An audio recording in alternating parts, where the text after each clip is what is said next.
Welcome to episode 4 of the 4 Out 1 In podcast with your host, George Hamilton III. And Carlos Costas. How you doing, bro? I'm feeling good. The first three episodes finally came out. It was long overdue, but I'm happy about that. First thing I want to say is congratulations to the Timberwolves. They won a championship against the Clippers, so props to them. Going to go down as one of the greatest games in history. How you been, George?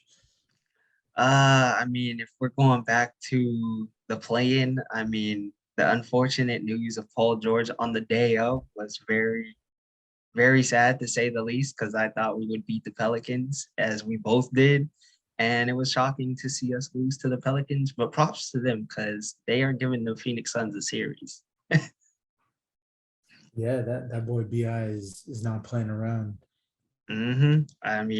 Since this is probably going to be a quick episode, we're just going to run through the first two games of each series. Three, if you look at the Sixers and Raptors. But you want to just jump into it off the bat? Let's do it. All right, so we're just gonna go in order of series from which teams is leading all the way down to like who's tied. So in the Eastern Conference, we'll start off with Sixers and Raptors. The Sixers lead 3-0. We both had the Sixers in 7, but I don't know if you've watched any of the games, but the first two were pretty much blowouts as Maxey and Embiid dominated. And sadly, Scotty Barnes got injured. I think Joel Embiid stepped on his ankle, if I'm not mistaken. I was kind of out when that happened, but I was like listening to the game through my AirPods. And once I heard he was out, I was like, this series is pretty much wraps. Like they don't have a chance. But what's your opinion of the Sixers Raptors series so far? I to sum it up in one sentence, I think Joel Embiid is dominating. I don't think the Raptors have an answer for him. Uh, he's doing it all for them. And shout out to Tyrese Maxey, our most improved player pick, 38 in his debut. So props to him helping his team win. But yeah, I did see this going in 7, but after seeing a B play, I think it's Raps in the next game. You don't think the Raptors take at least one? No, not anymore. I don't think so. I don't think the Raptors lose at home, in my opinion. They win tomorrow, Philly finishes up in 5. I guess we can move on from that series because literally Sixers just need one game. 3-0, yeah, not really much you can say anymore. Next, we'll move on to the Heat and the Hawks. The Heat lead 2-0 as they won game 1, 115-91, and they won game 2, 115-105. We both had, did we both have the Heat in 6? I know I did, but I can't remember Yeah, what you had. we did. Okay. I We had both Heat in 6 too. Okay, so we both had the Heat in 6. Duncan Robinson in game 1 had 27 points, 8 of 9 from 3, and Jimmy poured in his 21. And then Jimmy was that last night or was that Tuesday? Whatever day that was, had 45 in game 2. That series, in my opinion, if the Hawks don't win tomorrow, this series is wraps. Heat will take it in 4. Trae Young is struggling to find his shot. He kind of played well yesterday, but he had 10 turnovers to go along with his 27 points. And let's just be honest, that's not going to get it done against this Heat team as they're able to switch 1 through 5 and guard everything. What's your opinion on this series? I think Miami is looking all the part of a championship team. I think over the past couple of years, Spoelstra has really shown that he can coach and adjust to any defensive style, so to speak. Like the whole walling up Giannis worked, and you can see just versatility switching 1 through 5. On Trae Young, and the entire team is really paying dividends for them. And I think um, them not having Clint Capella is also something to note, that they don't really have a big presence down low that Trae Young is kind of used to the past couple of seasons. And I thought it played a big reason why they made a little bit of a run last year. But I honestly think the Heat very, very well could sweep I think Jimmy's is going to do what Jimmy does in the playoffs for this Heat team. Then if Duncan plays, not even you don't even need the 27 points, but just to be solid, I think they can definitely sweep the series. Yeah, we haven't even gotten a Tyler Hero game yet off the bench. So that just goes to show you how well prepared and well coached this team is just off the bat. We haven't even heard a remnants of Tyler Hero's name. It's just been Jimmy Butler, Bam Adebayo, and then Duncan Robinson the first game. And I mean, the role players are stepping up, as you know, Heat culture. Uh, guess we can move on to the series everyone thought would be competitive. The Celtics and the Nets. The Celtics won game one, 115, 114 on Jason Tatum's buzzer beating layup. And they won game two, 114 to 107. I think we both had the Nets in seven, right? Yeah, we did. All right. I guess just to start this off, just on the net side, KD is getting slandered on Twitter. Let's just make that fact known. He has played bad, and I'm pretty sure he himself would probably say so. He himself would probably say so. He's missing easy shots, even though guys like Jason Tatum and Grant Williams are playing great defense. They're contesting all of his shots and making it difficult for him to score. But I will, in the two games I've watched, he's he's being careless with the ball, I would say. He, when he's driving to the basket, and it's happened so many times, I kind of figured like he would probably notice it by now. But when he drives to the basket, as soon as he puts the ball on the floor to like go to the paint, there's already like a help defender coming from either side. Like I think it was the Saturday game or maybe the Tuesday game. They slowed down the replay, and KD, as soon as he got to like where the free throw line was, it was like I think it was Jason Tatum on him.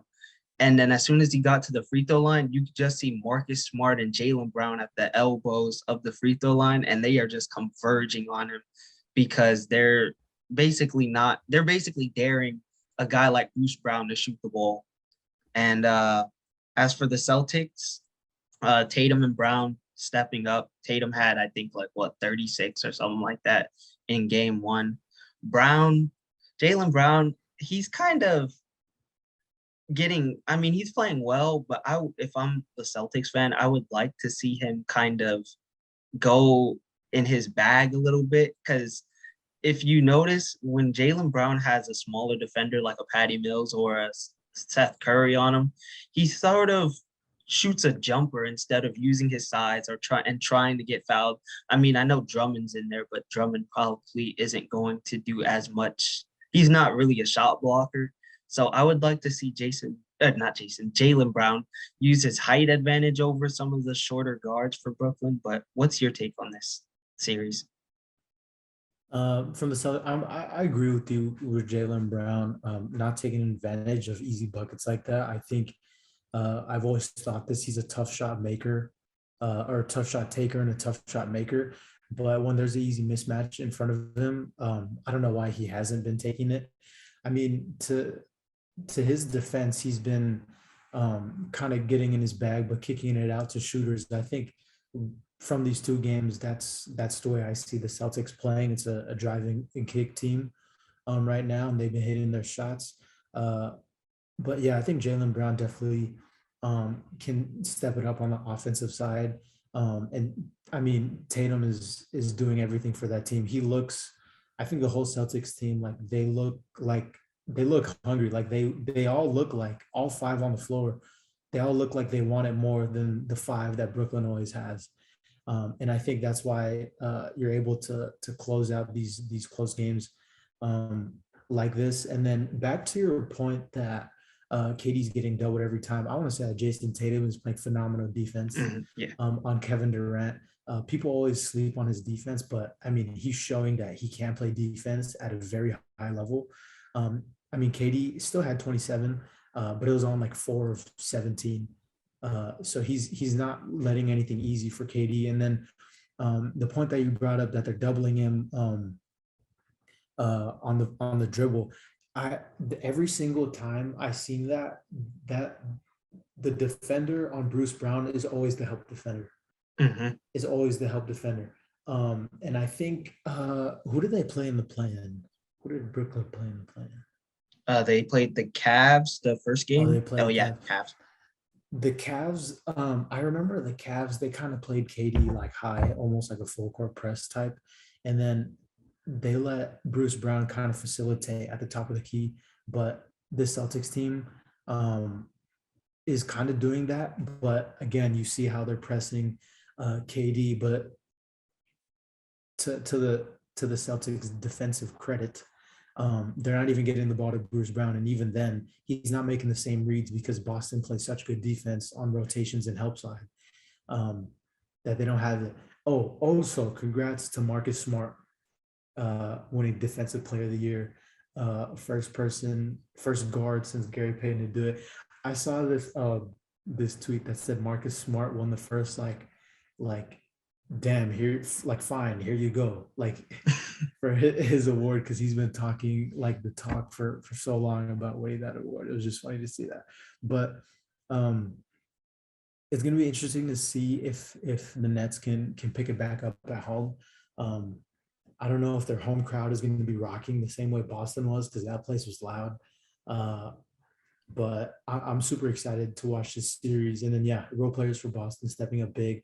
I thought it was interesting that, I mean, it makes sense that Ime Udoka played Pritchard in the off minutes that Kyrie had. Mm-hmm. Um, and he's so solid. I knew out of college, veteran point guards like that might not get the greatest of minutes, but it's in moments like on these type rosters where you want a veteran guy that has been in these type of situations to just be solid. That's all you need from him, just to be solid in the minutes, in the few minutes that he gets. And he's doing that. And Ime Udoka is coaching that team very well right now. Um, yeah, excited to see that one. The Celtics League 2-0. Do you want to change your prediction right now? No, I still got Nets, and I still have faith in the Nets. I think they can take two games at home. You figure they just losing in the fourth quarter is what's killing them. I mean, obviously the first game, KD was ball watching and just let Tatum cut back door for an easy layup.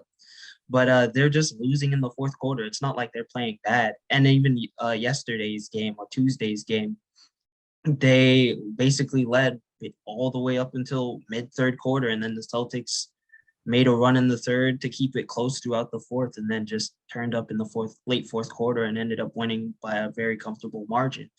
But what's your take on this Ben Simmons returning in Game 4 news? I mean, damn, they might need him to at least just play some defense on something. I mean, if Ben Simmons is even half of what he is, I think Brooklyn could use a guy like that. They don't need him to score the ball on this team. You got enough scoring. But I mean, look at the impact that Bruce Brown had thus far in the playoffs. If you kind of look at archetype of the two of them, Ben Simmons is like an all-star version of Bruce Brown. Really, that's all you need him to play. So I think if he comes back and he is healthy and he can play, doesn't get like first game back jitters or anything like that, um, yeah, they can come back in the series. I still want to say Nets in seven, but if the Celtics win in 6 or 7, or who knows, they might sweep or anything. I just think it's a good story for the NBA that the Celtics win and the super teams can finally be over. But I mean, we'll see. We'll see. I mean, I mean, at the Nets, I think they play tomorrow. If they play tomorrow, well, tomorrow's Friday. If they play Friday or Saturday, they need to win Game 3, because if they don't win Game 3, there's no point in bringing Ben Simmons back for a Game 4, because you're probably not coming back down 3-0. For sure, It for po- sure. it possibly can happen. I mean, it's never happened in the NBA before, so it's very unlikely. But there's no point of risking Ben to come back just for a potential losing Game 4 scenario. In that case, I guess we can move on to the last series, which is tied between the Bucks and the Bulls. The Bucks won game one, 93-86, and the Bulls won game two, 114-110. We both, well, you had the Bucks in a sweep, right? Yes, and I stand by that prediction, even though it's wrong. I can still argue my point against that. I had the Bucks in six. I felt like I didn't think Chicago would take a game on the road. I thought they would win both their home games and probably lose game five and game six. But they took a split, which is very important to them, especially with Middleton going down in game two. Um, Game one was sort of I don't want to say a stalemate, but it was basically Giannis doing everything for the Bucks, and then like everyone else just having a kind of sluggish and slow game. And then obviously for the Bulls in game one, the DeFrozen memes started coming out because DeMar was like 6 of 25, and Levine and Vooch didn't really show up to play. And then obviously the rest of the team kind of relies on those three players. So when they didn't play well, it was just a sluggish type of game from the Bulls. But in game two, DeMar came out, scored 41 on good efficiency. The Bucks, as I said, Middleton was kind of getting hot in the second and third quarter until he went out with his injury, which is a sprained MCL. And he's probably, and I no, not even probably, he is out for the rest of the series. And I don't know where the Bucks go from here because they will probably have to rely on Drew Holiday scoring at least 25 plus. I mean, he's capable of it, but that's not something you want from your third option. And you're probably going to have to rely on heavy bench scoring to make up for the fact. I mean, Giannis can still go out and get 30 and 40 on any given night, but that's probably not what you would want against this type of Bulls team that's going to be throwing different defenders at them and just clogging up the paint like they did in game two. I think Chris Middleton being out is a huge loss for the Bucks. I mean, that's your sometimes 1-2 option on offense. Second All-Star player, and him going down is going to be a very big thing to see if who picks up that scoring load on the offensive side. And then to the Bulls, DeMar putting up 41, he looked like a prime Kobe for a stretch in the mid range over there. I was watching like, man, this man, no wonder he got some MVP nods earlier in the season. But like you were saying, with Giannis kind of assuming the offensive load, still to be determined in the next games what happens. But I mean, the recipe to slow down Giannis is kind of there a little bit. And I think having the two other weapons of Holiday and Middleton was a big reason why the Bucks were able to win a championship, and Giannis was still able to dominate because you still had to worry about the other two. But losing Chris Middleton as a scorer is huge. But I don't know. I still think the Bucks can take this series. I mean, this was what, like the Bulls' first top three win of like the entire season. No, this was their third. Well, either way, that's not even enough to win a series. Like they haven't even won 4 games to, But I don't know. Maybe they take this momentum because they had a decent lead in the fourth and held on to it. Maybe they take this momentum to take 2 home games in Chicago. I don't know. We'll see. I do think the Bucks still take it, maybe in like 7. I had the Bucks in 4 again for all the reasons I said, but I still think the Bucks are going to pull through in the series. I got Bucks. I still have my prediction of Bucks in 6, but they are going to have to find some creativity in their offense because yesterday, once Middleton went down, it was sort of like just give Giannis the ball and let him bully his way through to the paint and score. And that's just not going to work against this Bulls team now that Middleton is out, because that's one floor spacer and one 3-point weapon that's kind of down. I mean, they got guys like Grayson Allen, Bobby Portis, and guys like that to replace Middleton, but his offensive load is going to be heavily missed in the rest of this series. guess in the West, guess we can move on to the Western Conference now. We'll start with the Warriors and Nuggets. Warriors lead that series 2-0 as they won game one, 123 to 107. And they won game two, 126 to 107. You had Warriors in 7, right? Yes, but I take it back now. And I had Warriors in 6. Honestly, this might be Warriors in a sweep. I need the Nuggets. I need the Nuggets to win at least 2 just so that the Jokic discourse can stop.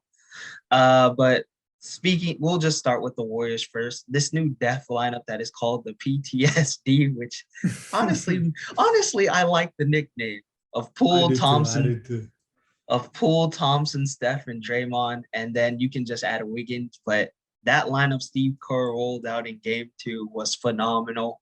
I kind of imagined it would happen. It would happen eventually. I just didn't know the time. And I mean, with Steph even coming off the bench and just lighting up the Nuggets, I don't know what you can do with this team if that lineup is just out there, especially if Draymond defensively is going to guard Jokic and do a very good job of doing that. What was your thoughts on it, on this series and the game in general? I mean, I think it's just so crazy that Steph comes off the bench. And this team is like as dominant as they have been in the past 2 games, which is so crazy to me. With all the Jordan Poole hype, I do think he's playing at an all-time high confidence.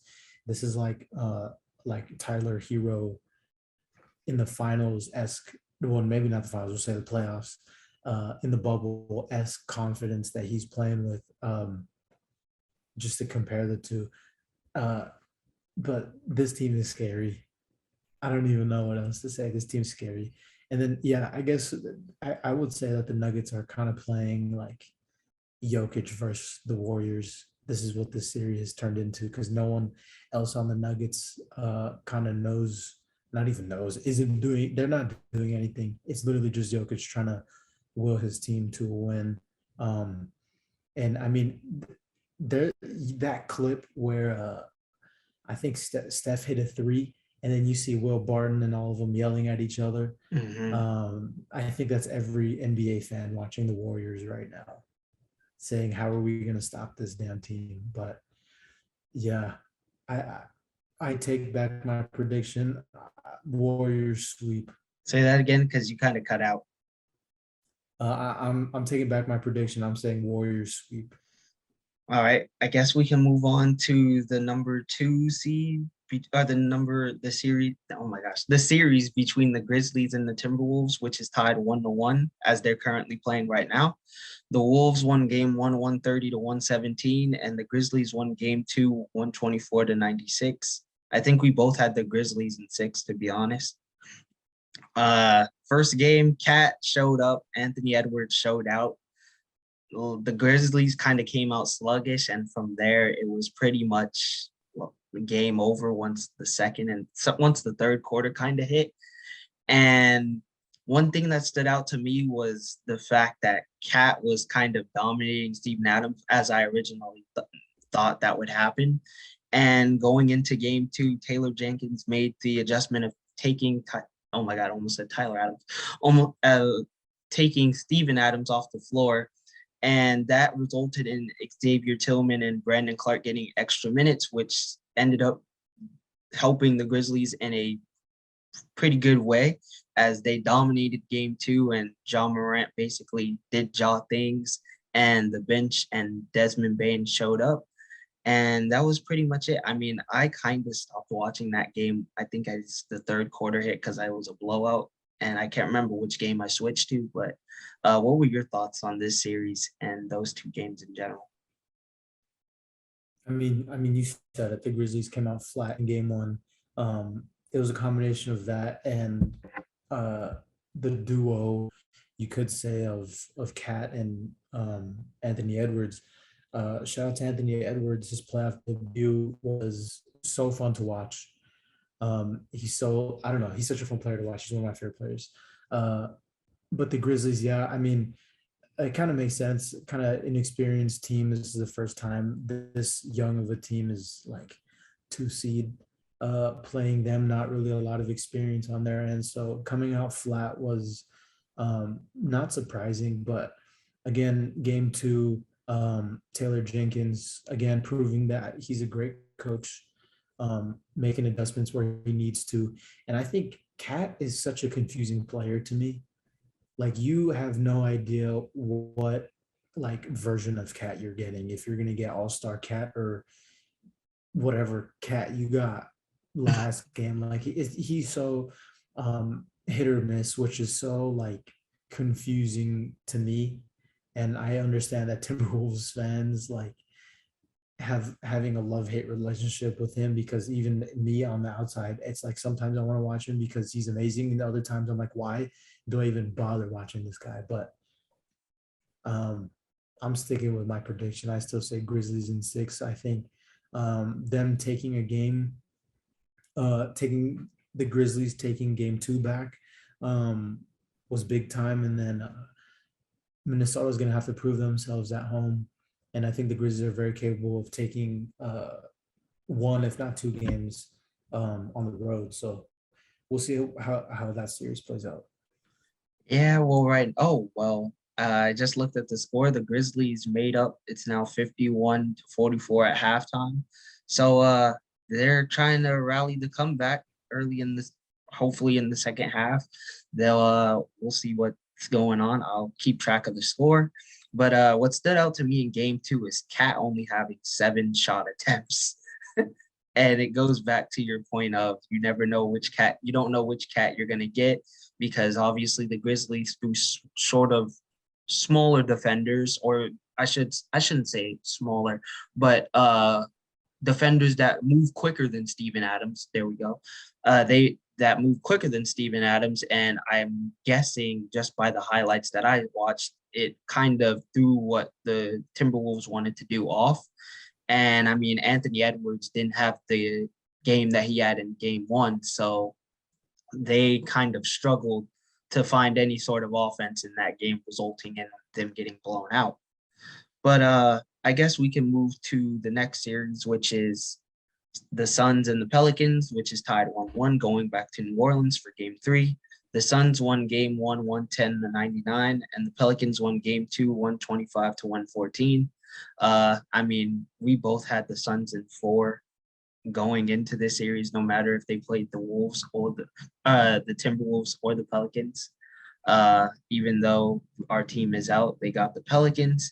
And I just want to talk about game one before I get into game two in the series. Before I let you get into game two and the series as a whole, Chris Paul, 30 plus, 30 points, and I can't remember how many assists, but it was basically a masterclass from the point guard himself. Booker and Ayton put 20 plus. They got 20 plus like they normally would. And then CJ McCollum, Brandon Ingram, and Valanciunas, they all struggled. And for the Pelicans to have a fighting chance against the Phoenix Suns, they need those 3 players to play well. And that was the story in game two. I mean, even though Devin Booker came out hot in the first half with 31 points and kind of looked like, I don't like using this notion because a lot of people get mad at it, but he kind of looked like Kobe. There was once he went out, it was sort of like Phoenix was they ran the offense, but it was like now that they don't have their go-to guy, it's like, who do we go to? And I mean, Chris Paul can take over a game, but he's not the same player he was probably like 4 or 5 years ago. And I mean, Mikal Bridges stepped up, but in the latter half of that game, it sort of became just a 3-point shooting contest. It became a 3-point shootout between like Brandon Ingram and CJ McCollum against like Mikal Bridges. And what I'm interested in for game three, I mean, my bad. I should say that I should give Brandon Ingram. I need to give Brandon Ingram his credit.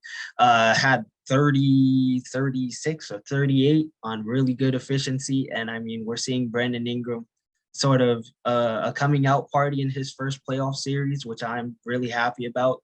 I said that he's been one of the more underrated young talents in the league, and that now that he's finally in the playoffs, he's finally getting his credit. But going into game 3, I am sort of interested to see what kind of matchups the Suns put on Ingram after his game 2 performance. Because and I looked over the first 2 games, Mikal Bridges has only, I think, played like a total of 6 to 8 minutes on him. And with Devin Booker out, you're going to obviously need more scoring. But in that case, do you put Mikal Bridges on? But do the Suns put Mikal Bridges on Brandon Ingram for the entirety of their duration on the court? Or do you still just keep we'll throw Jay Crowder at him and then we'll throw Mikal Bridges at him. We'll just keep throwing different defenders at him and see what happens. But what's your take on the series and the first 2 games? I mean, yeah, again, shout out to Chris Paul. I checked the box score. He had like 30 and 10 game 1, and then he had like 17, 14 game 2. And shout out to BI. He was 1 assist shy from a 37-point triple double. Yeah, which is crazy for BI. I don't know, just thinking right now, shout out to CJ. I didn't really understand the move, but I could see why he's been playing at like an all-star level. It's so fun to watch him playing everything too.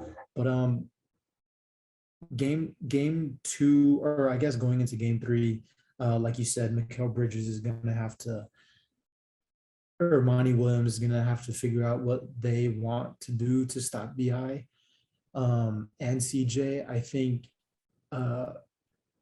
Chris Paul, you're gonna ask like a lot of him on the offensive side with Book out, and if he has a CJ assignment on defense, that's going to be a tough thing for him to do both. He's very capable of it, but again, he's like 36, 37, not the same player. So I think the Suns role players are going to have to step up big time.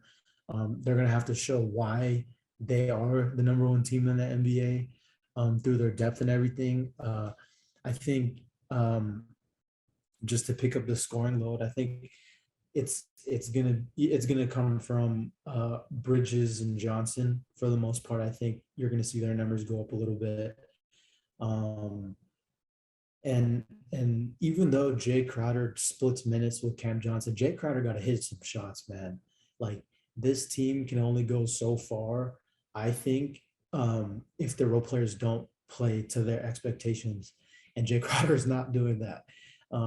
Sure, he's defending, he's hustling like he always does, but you're gonna need to see a Jay Crowder that you saw like when he played for Miami, like a knockdown shooter, like off the catch, wings, corners, whatever, wherever it is, he's a knockdown.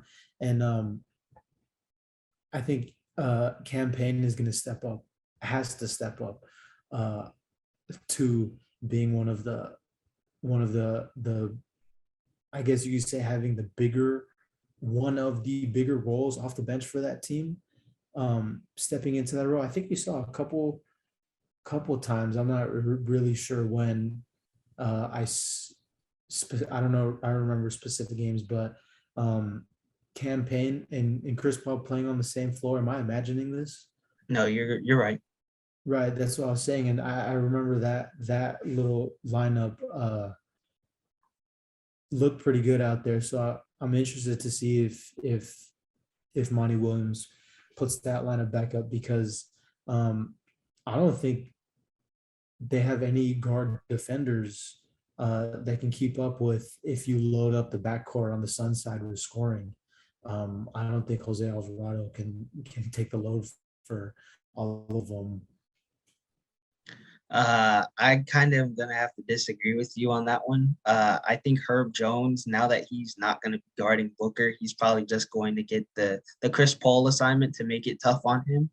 And this is a game. I shouldn't even say this is a game, but this is now a series where DeAndre Ayton is going to have to not even prove in a sense, but show that he can be a consistent 25, maybe 25 and 10 type of guy in Devin Booker's absence. I mean, I know we're going to get games from McCall and Cam Johnson and probably due for a Jay Crowder game eventually, but DeAndre Ayton is going to have to step up his production in a sense if he really wants that. I mean, obviously the whole contract issue with DeAndre was about years, but now it's really going to be, can you produce when the star player is out? And I'm very curious to see like what lineup the Suns will run. I don't know if you start campaign and give backup minutes to Aaron Holiday, or do you kind of run a tall ball lineup similar to how the Pelicans run it, where you have Chris Paul and then you'll probably play McCall at the 2, Cam Johnson at the 3, Crowder at the 4, and Ayton at the 5. But it'll be interesting to see how that series is going back to New Orleans. The play-in game they had versus the Spurs, the fans were that energy in the arena was very deafening in a sense. So I'm very interested to see how the defending Western Conference champs come out without their star player. You know what? You're absolutely right. I think Herb Jones is going to be a very big difference maker. I don't know how he completely slipped my mind. And to your point of DeAndre Ayton, I didn't really see, not that I don't see him as a factor, but I just think it's going to be a little more impactful if you get your wing role players to score a little bit more than DeAndre Ayton, just because Valanciunas is not like a liability on defense. I think he's a paint protector, not a rim protector. So people like to sleep on his impact on that side of the floor. But I don't know, man. I think holding DeAndre Ayton to this like expectation, not being like super crazy, but I don't know. I feel like he was already asked for a lot like last year and last season just to step up on the offensive side. But I mean, he didn't really do that.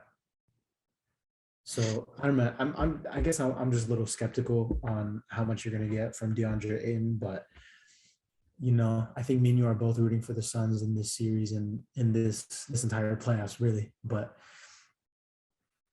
Yeah, that was my pick to make the Western, or not even the Western Conference, to make the finals. So to see Booker go out and he's basically out for this series, it kind of gives me my doubts considering the way the Pelicans have been playing. But we can move on to the last series, which is arguably, I would say, I wouldn't say I wouldn't say the most watched because it's been on NBA TV. But Mavericks and Jazz. The Jazz won game 1 98-95, and the Mavs won game 2 110-104. I mean, this was a series that we both were kind of skeptical on. I mean, we said the Jazz would win if Luka didn't play, but if Luka played at least game 3, then we had the Mavs in at least 6. And just going off the first game, Donovan Mitchell, he had 2 points in the first half, but then ended up scoring, I think, like 31 in the second half, and they ended up winning. And the whole discourse on Twitter was that Rudy Gobert took 1 shot, but did everything else on the court to help the Jazz win. And so that was the opposite in game 2, where they actually gave Rudy the ball. And let's just be honest, he missed several different lobs. He missed several lob attempts from off passes from Mitchell and I think Conley. And I just want to give my open apology to Rudy because Jesus Christ, the Jazz are just horrible defenders, perimeter defenders. No one can stay in front of their man. The fact that they let Jalen Brunson get 41, 8, and 5 on 60% shooting from the field and the 3, and they let Maxi Kleber score 25 off of 8 threes is just crazy to me. Like, I watched that game in its entirety, and literally, like, I've always said, like, if Royce O'Neal is your best perimeter defender, you're not probably going to have success. No shade to Royce O'Neal, but, like, he's just not he's not that guy. And he was getting beat off the dribble by Jalen Brunson. But from your just and I like Donovan Mitchell, but as a star player, he's got to be better defensively. There were too many times where he was getting beat off the dribble by Dinwiddie and Brunson. I mean, could we even throw Reggie Bullock or Dorian Finney-Smith in there? But if you're the Jazz, you could not allow this Dallas Mavericks team to get a game without Luka. And I mean, obviously, we're recording this on Thursday, which is the Mavs game comes, or it's about to start actually, since it's 9 o'clock Eastern time. Luka is out for game 3, but he's going to return for game 4. They have already said that. And this now becomes a series where the Jazz really need to win tonight, because if they don't win tonight, this series is over in probably 5, maybe 5, if not 6 games, because Luka is going to come back and be himself. But what is your take for? What are your takes for this series so far? First off, don't disrespect Jalen Brunson like that. The man is very capable of putting up 41 points on any night. Maybe not on 60 and 60 splits, but he's very capable of dropping 41 on you. All right. So I will not tolerate any Jalen Brunson disrespect on this podcast. And secondly, I agree. The Jazz are absolutely terrible outside of Rudy Gobert. And yes, like you said, they're not going to have anyone to stop Luka because they're also bad on defense minus Gobert. But it's not like Gobert is going to take the Luka assignment. So they definitely do need to win here, and I'm very excited to see when Luka comes back, because playoff Luka he's something else. But man, this makes me think of what I said earlier with Peyton Pritchard. Why you draft a veteran guard for, well, maybe not for 41 points, but to hold you in situations like this. And I mean, Jalen Brunson is he's gonna get a bag this summer. At least I hope so. But I don't even know what else to say about this game. I think you said everything pretty well. I mean, you want to stick with your prediction of Jazz in 6? I didn't No, even I got think that I didn't think that the Mavs were going to take a game in Luka's absence, but I mean the Jazz are just, I don't even understand what's happening. Like if Cat was the NBA team, he'd be the Jazz. no. I'm going Mavs in 6. Literally, Luka comes back. He's dropping 30 plus like he's did on our team the last 2 seasons. Thank God we didn't even get him this year, because I could not stand without Kawhi. Him dropping probably 40 points a game on us. And I just wanted to put this stat out. I think it was by Tim McMahon of ESPN. He said that the Mavs made 22 threes in game 2. 17 of those were uncontested, and seven of those 22 were Maxi Kleber made threes, which just goes to show you that literally the Jazz, they can't stay in front of their man. And then when the ball handler sort of goes to the paint, it's literally the same thing the Clippers did to the Jazz last season, sort of with Reggie Jackson and Paul George. It's drive, get by your defender, and kick out to in this case last year, Terrence Mann. But literally in this case, in game 2, it was Jalen Brunson, Dinwiddie drive, kick out to Dorian Finney-Smith or Maxi Kleber 4-3. Like, you can't get beat the same way you got beat last season. Like, you have to make an adjustment. And I know Rudy Gobert, I picked on Rudy Gobert last year because he was making all this money. But after watching so many Jazz games this year, I feel sorry for that man, because he's having he's having the responsibility to have to guard the paint and having to guard his man, who's basically just a stretch 5 in this sense, because the Mavs really don't have a traditional center. So he's having to guard the 3 and the paint, which obviously is impossible. I feel bad for him, man. Honestly, if Luka coming back, they lose in the series. So at this point, you might as well just say your goodbyes and just break this team up, because it's not. Yeah, it's happened too many times to where you're getting beat, especially no. And I didn't mean no shade to Jalen Brunson. Jalen Brunson's my guy. I've watched many Mavericks games this year, and he's played really well. He's going to get his bag this offseason, whether it be from the Mavs or a team that wants him really bad. You seriously cannot get 40 put on you by Jalen Brunson. Let's just be honest. That is very fair to say, but yeah, I think it's about time the Jazz break that duo, if you even can call it that, up. Um, yeah, I don't see where else that roster is going. Yeah. Well, those were our recaps for games 1 and 2. I mean, I'm pretty sure. Are you busy Sunday? Can we record Sunday if possible? If nothing comes up. We'll see. We'll talk after the show on Yeah, that. I got But you. This was our game 1 and game 2 recaps for all the series. This is the end. This is the episode 4 of the 4 Out 1 In podcast with your host George Hamilton III, Carlos Costas. and we're signing off.